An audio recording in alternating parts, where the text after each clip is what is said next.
Merci Madame la Présidente. Dans cette enceinte où l'on se complaît à délivrer des bons et des mauvais points, à désigner un pays qui se comporterait mal, l'état de droit revêt une acception particulière. Il jette un voile pudique sur les intentions malveillantes de la mise en place de ce mécanisme.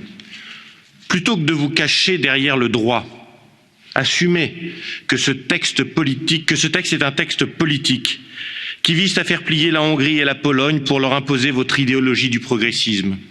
En conditionnant les aides au respect de l'état de droit, ce Parlement veut exercer une pression antidémocratique et, il faut bien le dire, scandaleuse sur des gouvernements pourtant élus par de très larges majorités. Ils cherchent à imposer des modes de vie, une nouvelle culture, une nouvelle société privée de racines et des pays sans frontières, sans identité.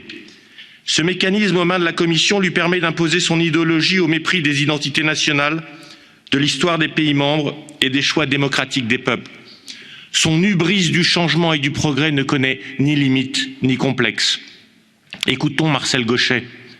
Je cite: « Il faut certes que la souveraineté du peuple n'opprime pas les droits individuels, problème classique qui justifie l'autorité des juges, mais il ne faut pas non plus que les droits individuels conduisent à la liquidation de la souveraineté du peuple, et spécialement dans sa dimension primordiale du droit de se défendre comme peuple. Vous n'incarnez pas le camp du bien, loin s'en faut, aussi laissez au peuple la liberté de défendre leur modèle traditionnel contre l'aventure hasardeuse du mondialisme, immigrationniste et sans frontières, qui, ne l'oublions pas, a accouché de la pandémie du Covid. » Merci.